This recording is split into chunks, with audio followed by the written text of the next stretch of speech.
Hello guys, நம்மளோட vice president Jagdeep Dhankhar வந்து அவரோட பதவியை ராஜினாமா பண்ணியிருக்காரு.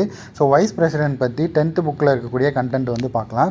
ஸோ இவரை பற்றி பேசக்கூடிய ஆர்டிக்கல் வந்து என்னென்னா 63 வந்து வைஸ் பிரசிடென்ட் பற்றி சொல்லுது. இது நாட்டில் இரண்டாவது மிக உயர்ந்த பதவி தான் அந்த வைஸ் பிரசிடென்ட். ஃபஸ்ட்டு வந்து பிரசிடென்ட் வந்து இருப்பார். நெக்ஸ்ட் இது எங்கேருந்து எடுத்திருக்காங்க அப்படின்னா அமெரிக்க துணை குடியரசுத் தலைவரின் பதவியை போன்றது. அது அமெரிக்கன் கான்ஸ்டியூஷன்லேருந்து எடுத்தது தான் இந்த துணை குடியரசுத் தலைவர்.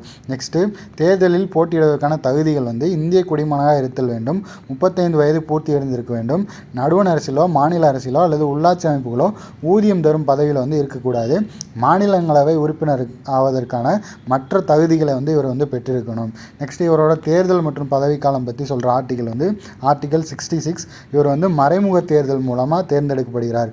பார்லிமெண்ட்டில் தேர்ந்தெடுக்கப்பட்ட மற்றும் நியமன உறுப்பினர்கள் எல்லாருமே வந்து இவரோட தேர்தலில் வந்து ஓட்டளிக்கலாம்.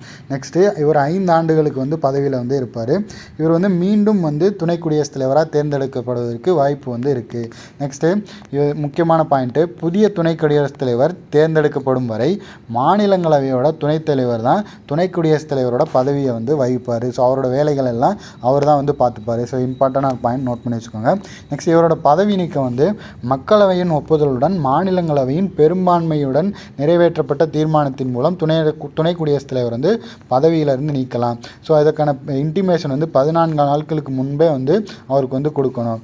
நெக்ஸ்ட்டு துணை குடியரசுத் தலைவரோட செயல்பாடுகள் வந்து மாநிலங்களவையோட நடவடிக்கைகளை வந்து முறைப்படுத்துகிறார், மாநிலங்களவையின் மரபு ஒழுங்குகளை வந்து தீர்மானிக்கிறார், மாநிலங்களவையின் தீர்மானம் அல்லது கேள்விகளை அனுமதிப்பதை முடிவு செய்கிறார், மிகப்பெரிய பிரச்சனையின் போது அவையை ஒத்துழைக்கவும் முடிவுக்கு கொண்டு வரவும் வந்து செய்கிறார். குடியரசுத் தலைவர் வந்து உடல்நலக்குறைவெல்லாம் இருக்கும்போது அவரோட பணிகளை வந்து இவர் வந்து வகிப்பார்.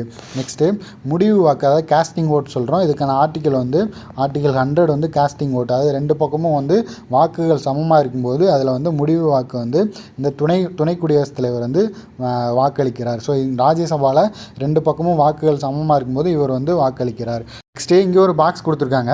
அதாவது பிரசிடென்ட்டும் வைஸ் பிரசிடென்ட்டும் 2 பேரும் ஒரே டைமில் வந்து பதவி காலியாக இருக்கும்போது உச்ச நீதிமன்றத்தோட தலைமை நீதிபதி தான் இந்த பதவியில் வந்து இருப்பார். ஸோ இது வந்து 1969 ஒரே ஒரு முறை உச்சநீதிமன்ற தலைமை நீதிபதி ஹிதயதுல்லா அப்படிங்கிறவர் வந்து குடியரசுத் தலைவராக வந்து நியமிக்கப்பட்டிருக்காரு. ஸோ இது வந்து ஒரே ஒரு டைம் வந்து நடந்திருக்கு. ஸோ நோட் பண்ணி வச்சுக்கோங்க.